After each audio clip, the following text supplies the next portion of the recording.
Hello everyone, welcome to my channel. I'm gonna do a quick new moon and Gemini reading, or just a reading on that happens to be for the new moon or during the new moon. It's the new moon in Gemini today, um, yesterday and today, I think. Let's get into it.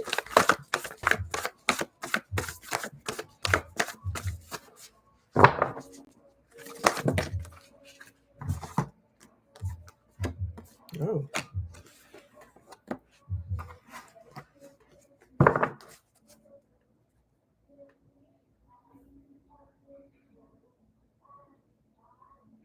All right, this seems pretty appropriate. So we got the Eight of Blades, the Three of Blades, and the Six of Blades. The Eight of Blades reversed, the Three of Blades reversed, and the Six of Blades reversed. So that's good for the new moon. It's like one, we've got like releasing a lot of deep trauma. This card always makes me think of like really deep trauma. Like if you see the it's like these black people lined up, chained by the legs. This is a card of like post traumatic slave syndrome. But the Eight of Blades is like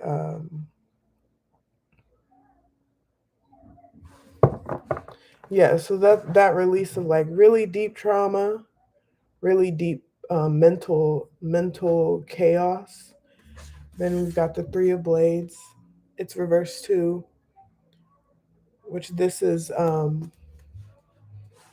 release of like, I would say if the Eight of Blades, what I'm getting is like if the Eight of Blades is more of like the deep seated trauma, the Three of Blades is like I don't want to say more. Yeah, the Eight of Blades is more of like, I see a more collective trauma that comes from like collective harm, stems from that. And the Three of Blades seems more like personal type of harm, heartbreak, relational harm. And then we've got the Six of Blades, which is just knowing,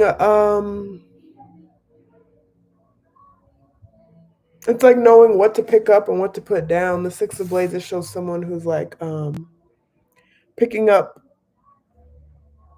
different blades and trying to hold on to too much. So knowing what to pick up and what to put down. Um,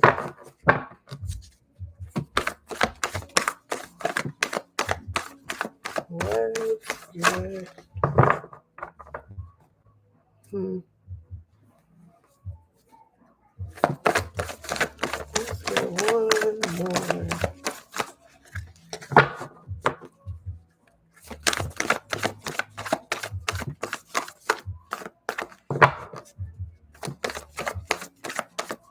I'm feeling like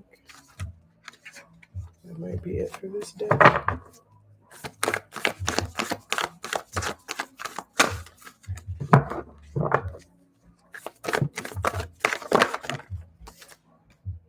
All right. And so yeah, we got so putting down all this trauma and putting down all these pains, and this is all blades, so it's all mental stuff, which um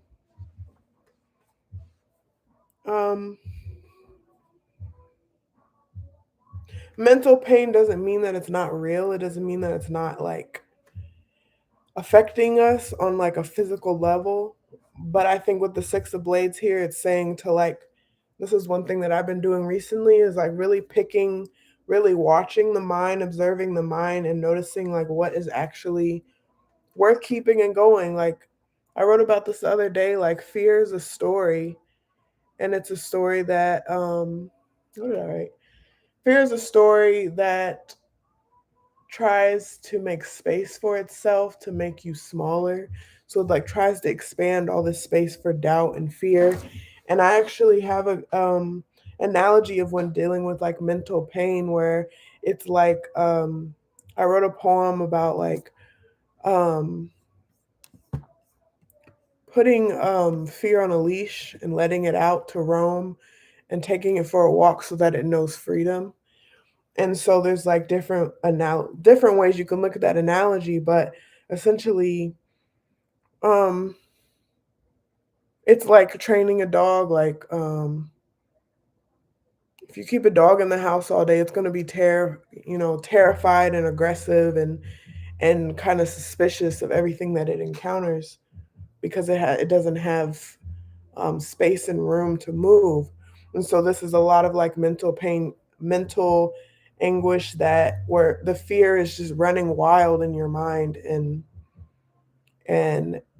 or it's just in your mind like causing chaos, and it's important to know what parts of the fear story to like um to let go and what might need to take a little more time. But with all of these with both these being reversed and the six of blades being upright and then the 10 of gourds came out, the 10 of cups, it's just giving me the energy of it's time to take fear out on a leash and let it know freedom.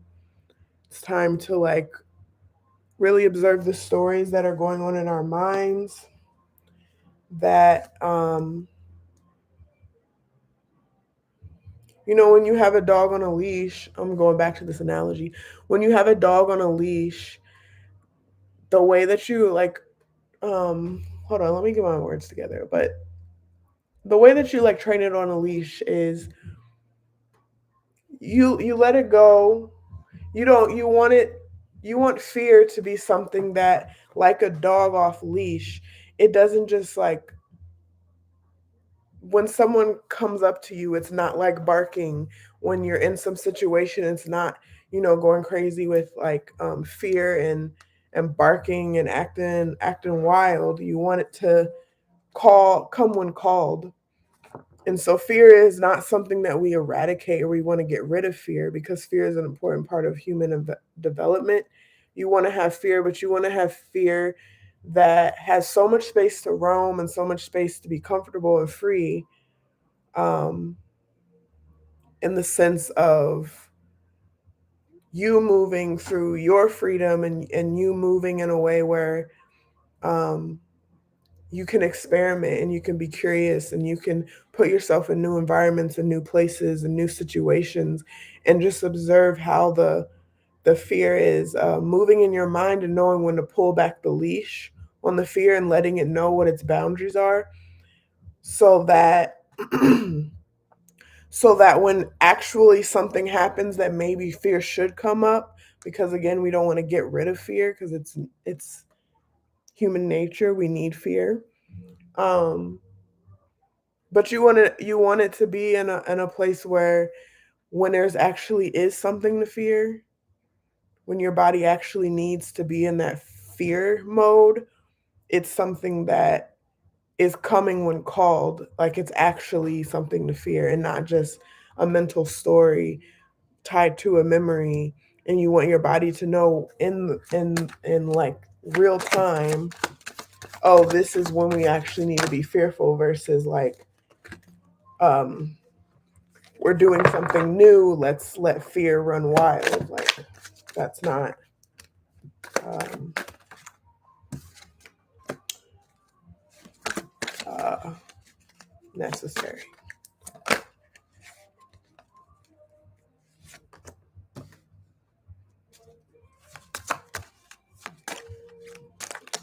I just picked these. I don't even know. We got the Ace of Wands reversed, the Two of Swords, and the Two of Coins.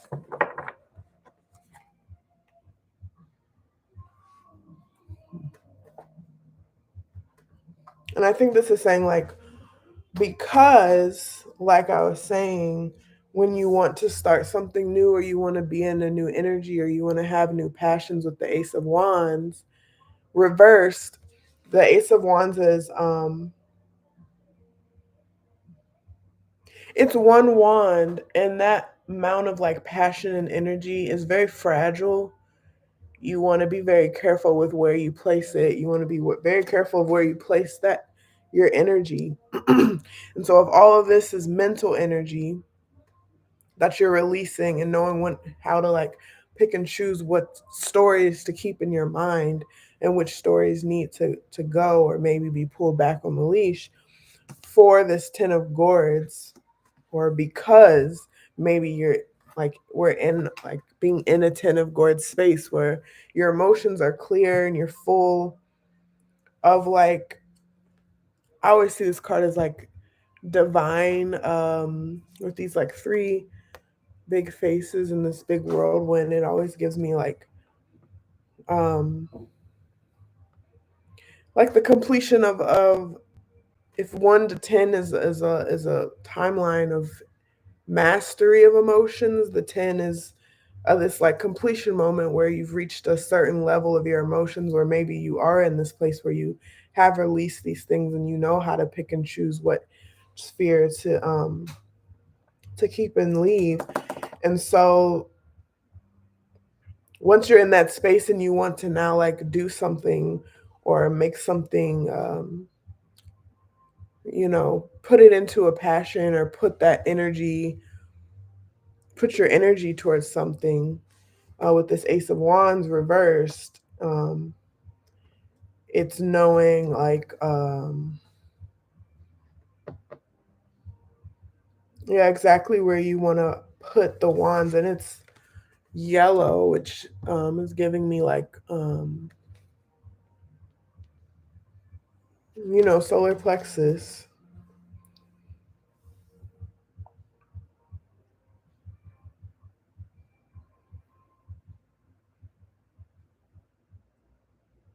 Yeah, so we've got the yellow with the solar plexus and the Ace of Wands, the blue with the Two of Swords, and then the green with the Two of Coins. So it's just like the center sort of energy of, having the confidence or the intuition. Because when you're in this place where the fear is gone and the emotions are full and mastered to a degree on another level, because we never fully master our emotions, but on another level, you've hit this mastery of emotions. And now you have to use your sort of solar plexus energy, your like, intuition, your like inner guidance to know where to put this wand, this new like passion and energy, these new intentions for the new moon. The Two of Swords is with the throat chakra, the ability to discern and like make a decision on a path, to be able to like, um take this mental energy and this emotional energy and this fiery energy and make it into something real or tangible. And by tangible, I don't mean tangible because it's the throat chakra. So it's like producing words is sort of like producing a vibration, producing a, certain energy and matter, um, putting some extra energy behind the intentions from the Ace of Wands. And then the Two of Coins is, also another, these are like both of these are like two decision cards, so making the decision of where to put those intentions. And then the Two of Coins, which is also reversed, but it's giving green, so it's like heart space, but it's also with the pentacles and the green, it's like actually making it like material. And so actually putting in the physical, material work to get something done. Let's see what the ancestor's saying.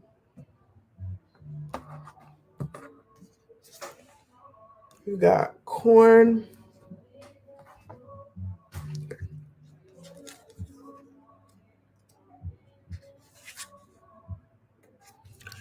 Okay, we got 10 corn. I am on my computer, so it's not really great audio or visual, but hope you can hear me. And it's harvest, the Jack of Diamonds. The element is earth. Corn has been a long symbol of fertility and abundance. This card tells of harvesting the seeds you've planted, the conclusion to a season of hard work and focus. It's time to reap rewards and celebrate. It can also allude to an offering for one's ancestors, sweet treats to symbolize the sweetness of the life they've given you, to show gratitude for their loving presence and work in your life. The the shadow side of this card is the reminder that you reap what you sow, and if you haven't sown what was to your benefit, you reap the consequences. Interesting. And then we got snake. Snake is discernment. Queen of clubs, and the element is fire. Who decided the snake was a trickster and a devil? Who gets the power to tell our stories? Before our indigenous culture was demonized, before it was forced underground to protect us from violence, ancestors were thriving by it for thousands of years. In reuniting with our loving ancestors, we gain clarity about shame that was never ours to carry. We get to hear their stories as they were meant to be told. Generally, this card asks, are you a threat or are they threatened? Knowing someone somewhere benefits from your shame, ask who is benefiting from yours, who stands to gain from your disempowerment, and how have you become complicit in their cruel design. This journey of unlearning is long, but be willing to see it through to the end, not just until it's convenient for you. If you're committed to shedding programming that isn't rooted in liberation, shed it all. So yeah,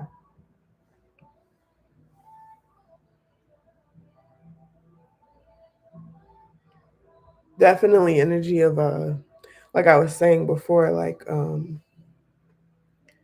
shedding these like mental fears, a lot of fears that aren't even ours, because the like I said, the 8 of blades is very much, these are like with the slavery here and the post-traumatic slave syndrome, these are like fears that aren't ours to hold anymore, like we're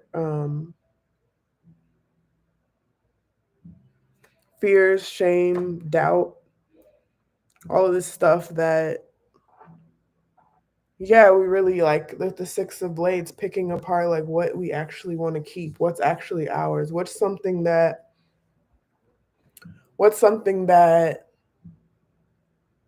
I'm, and it really gets to the heart, because when I ask the question of like what's something that I'm ashamed of, that I'm actually ashamed of, and then going through that and realizing like, am I ashamed of it because I genuinely did something that was against my values, morals, and belief systems? Where did those even come from? So it's just like real deep dive into like these stories that are given to us. Um, and that really like laborious process of picking apart um, what stories we want to keep and what stories we want to go.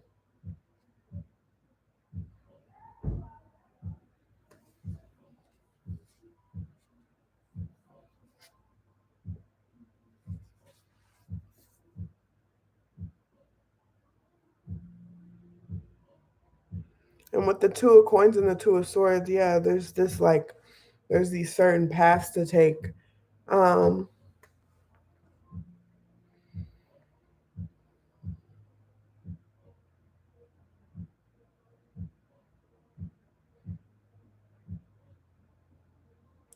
I don't know. This is, of course, making me think about religion, um, because we're talking about shame. But I'm really deprogramming, especially now that I just graduated from theology school, and I'm really deeply realizing, especially having, I was on campus and then I left campus and I just went back to campus for graduation. It was my first time in a minute being around like Christianity and like Christians and like going to chapel and, you know, being around all of that and like, and then coming back and realizing how much shame comes from religious programming. Like even just the shame of, there's just so, it's so deep. Just the shame of being, the shame of like, let me go back to this card. The shame of, I talk a lot about, the first question was who decided the snake was a trickster and a devil, and who gets the power to tell our story. So the shame of,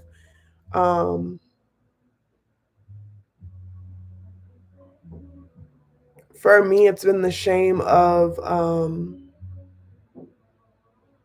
not being available for people, the shame of um, whenever I want to come on here and give like clear examples, my whole life just escapes my mind. I'm just like, I don't know what have I been doing? What have I been processing? And it's been a lot, but now that I need like full examples, I'm like, but let's take the example of shame around what have I been, I've been having shame around let's take the example, like I said, of being available for people. Um, of saying no, setting boundaries, of not being available, of um, yeah, this just small shames of like, I know this person wants me to talk right now, but I don't want to talk right now. And does that mean I'm like this and that? And there's just like, it's been so much like processing of, um, oh, one big. Okay, this is one. So there's this shame around like, okay, I've been to theology school and I go back and everyone's like, oh, Olivia, you're so, you know, intellectual or whatever, whatever. But then there's like this shame of like, yeah, I'm intellectual, but I don't think that's what I want. I don't think academia is the path that I want to take anymore, or feeling ashamed because decided not to just immediately go into PhD. And so with these two of coins and two of swords, it can be in the ace of wands reverse, it could be shame around like maybe sorry, maybe deciding that maybe a certain path is not what you want to take anymore, and you want to like put your energy into something, some other passion project or some other space, and there might be like shame around that. There might be this story that, you know, wherever you like, whatever you picked up, you have to keep. And as you pick up more things, you have to keep those things. And then, like this person in the card, you're just like juggling all these things and needing to like put them down. Um, or in terms of the trickster and the devil, anything that might, you know, um, yeah, the devil was a very clever tool created for shame. And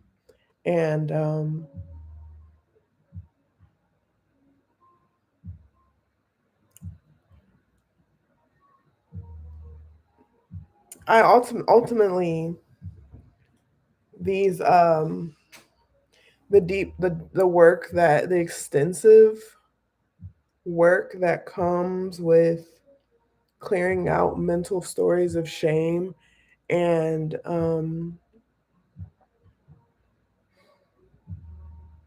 even if the mental story is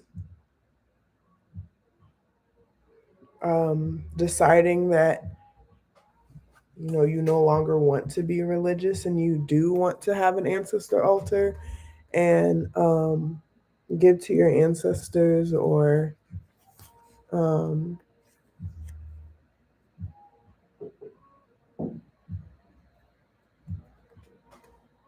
or it could, honestly, I'm not seeing it. Never mind. I was gonna say it could be shame around like something you actually did that you're ashamed of and should be ashamed of, but that's not really what I'm getting here. Um,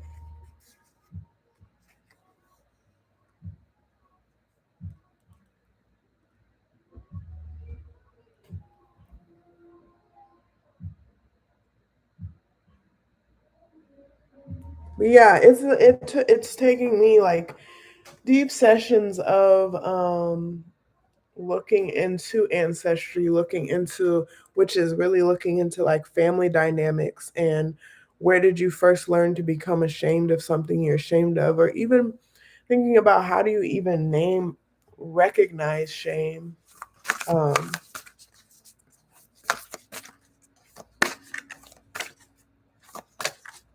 I guess anything that you're like embarrassed of, or anything that you would keep hidden, anything that it's just noticing when you have those thoughts and when you're having thoughts and um,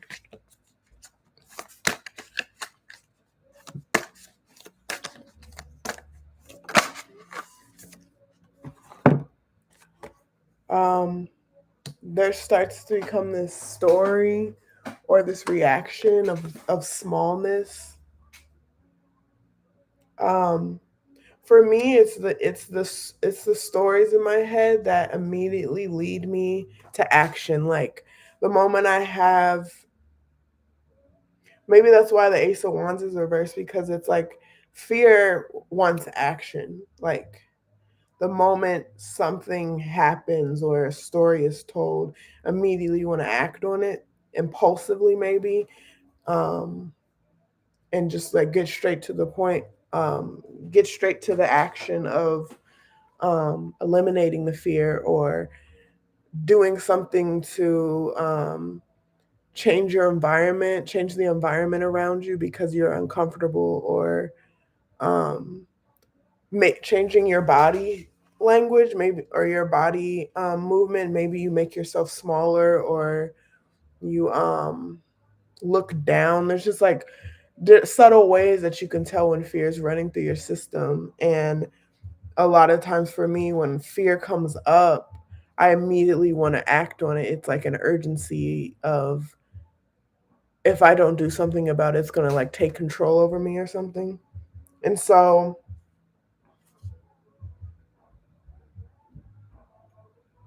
it could just be a moment of, again, with the Ace of Wands being reversed, it's a very, the Ace of Wands is a very fragile moment. It's a lot of energy stored in one space, and depending on where you put it, um, it's the one on the 1 to 10, on the 1 to 10 journey. And so in that first moment when you're deciding like shooting off the energy, you want to make sure it's going in and to a swords the right direction. um Good foundations. You want to make sure um it's not an impulsive thing. And so there is a need to maybe like step back, and because this 10 of Gourds, the emotions are there, it's just like clearing out the mental energy. And then the Ace of Wands, it's being able to take a step back, um and just combing through those thoughts to make sure that it's not some impulsive action based on fear or doubt or shame, um, because emotions, maybe if the emotions are 10 of Gourds full, that's also like big energy that you don't want to put more emotion into these like negative thoughts. And so it's just knowing what to go. The last card that I got is Angel Iahel and Labradorite. Labradorite. individuality. And let's see. We bring you the gift of individuality. From particular interest to your way of expressing yourself to what excites and inspires your spirit, your individuality is the way the divine wishes to manifest itself through you in this lifetime. And so back to the Ace of Wands and the solar plexus. The solar plexus is a space of a sort of individuality to a degree. It's trusting that truth that is only your truth, or maybe not only your truth, but it's like your intuition, your intuitive truth that's going to get you to the next step. Um,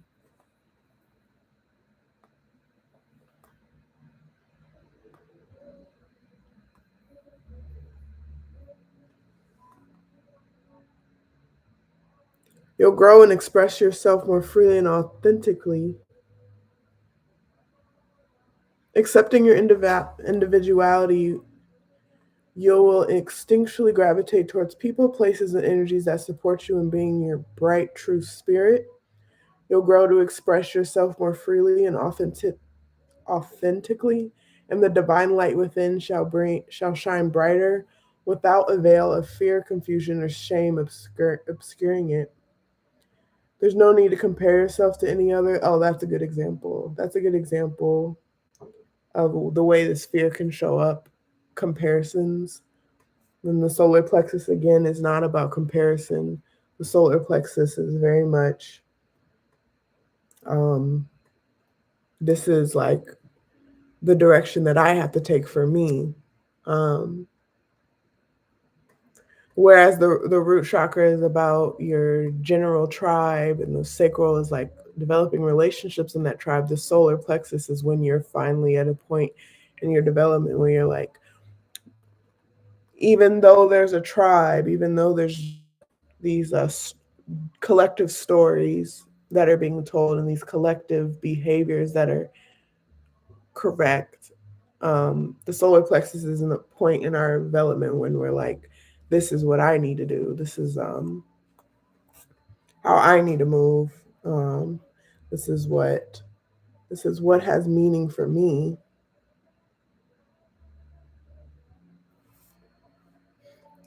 Um, and so really taking a step back, reflect on personal values to know who you are and what you stand for.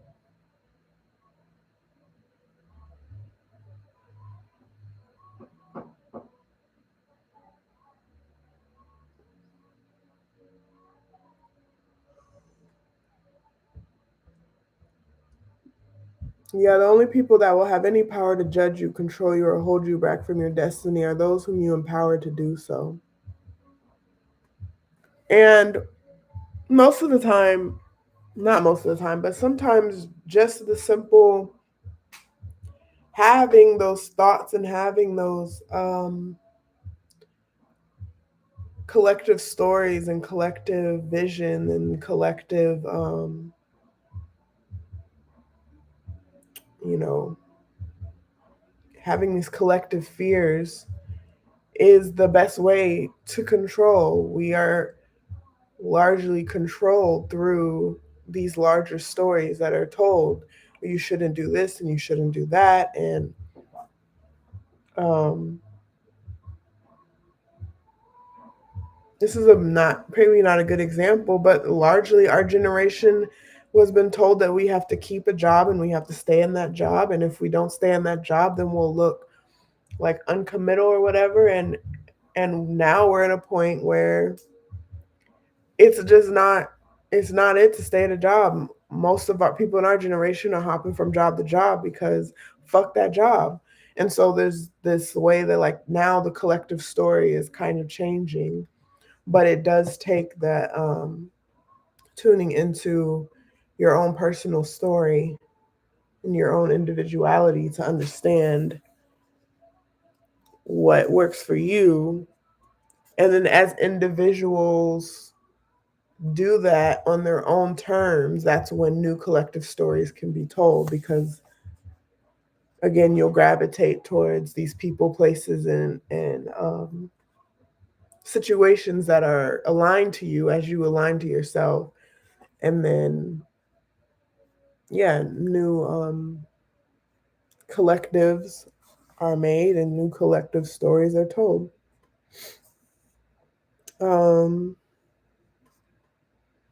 and yeah, this is also something I've been like kind of working on too, like not trying to I've also noticed in my head, I will try if I really feel shame about something I've done, I will try to like over convince myself in my head, and I'll think, oh, I'm just thinking through it. But it's really just like going in circles with the thought, like trying to convince myself over and over again that the decision I made is was the right decision for me.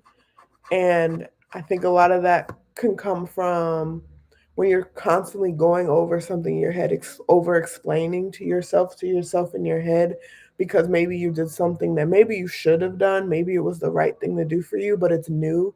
And so you might feel shame about making that decision. So even that like reoccurring trying to over explain things to yourself and convince yourself just in case you might have to convince someone else. And what you find is most of the time when you're in the solar plexus energy and you decide to do what the fuck you want to do, I found at least most people don't even ask. Most people kind of respect people that do what they need to do for them. Um, at least in the end. Um, and in the end, it doesn't even fucking matter. Again, because um, the more the universe is telling you that this is the way, your way, it's your way. You may feel as you're making it up as you go. And so, yeah, it's just this, yeah, this reading is giving lots of like the process of this new moon of, and then, yeah, this is also tying to a Gemini reading I was watching last night. Gemini energy is an air sign, so it's all about the mental energy. Geminis are in this reading. This is Amber Khan with the Quietest Revolution. She was talking about how Gemini energy is really good at like this like air energy is very good at detachment in order to observe the facts and take in the information. And that's kind of what it takes to move through mental chatter, is to step back from it and detach from it. Meditation, just watch it kind of float by so you can gather, oh, that's a fear and that's a fear, and like gather all the information so that you have the information, then you can make a decision that's kind of detached from the fear. And so in this new moon in Gemini, it's kind of that process of, now that I have all this information about these fears that I have, these shames that I have, these doubts that I have, now with this Ace of Wands reversed, I this Ace of Wands, I can,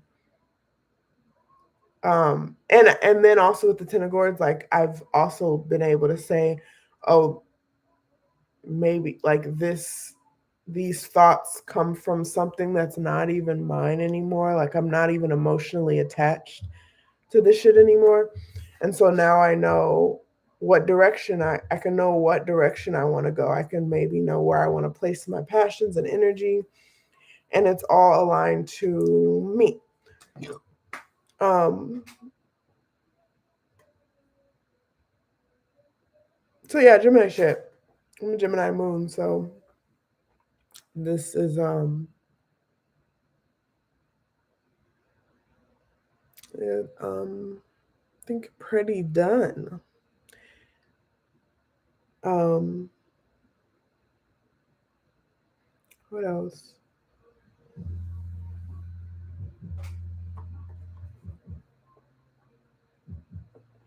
But yeah, it's not easy work. It's not fun work. A lot of times I find myself found myself last week like automatic journaling and just writing down a bunch of stuff, whatever popped in my head, and just starting with that and writing, and not and like just going and going. Even if I'm writing, I don't know what I'm writing, or I don't know how I'm feeling, but and just finding a very personal space to be able to say I have fears on this and this. And I find that writing is good with, especially with this Gemini energy. um um Writing is a way of detaching it, and so you put it on the paper and you're able to like read it back to yourself and say like, I'm afraid that if I do this, then this will happen. And then you can watch the mental hoops that you kind of go through to not do what something you like may feel like you need to do. And can recognize like there's a whole one thing that I heard was that the truth is straight and to the point. If you have to do these mental hoops of, well, if this happens and this happens and then maybe this happens and then this happens, that's not a truth. There's too many steps to the truth. There's too many steps to the decision. Um, that the individuality card is saying, notice the fear, get it out the way, and then do that process of doing that helps to get straight to the point. So yeah, thank you for liking, sharing, and subscribing and joining me in the OMB frequency. You can find me on Instagram, where I will probably do a different reading in a few minutes. But yeah, continue to come back. I'm going to continue to get out of my own mental chatter and start doing my readings.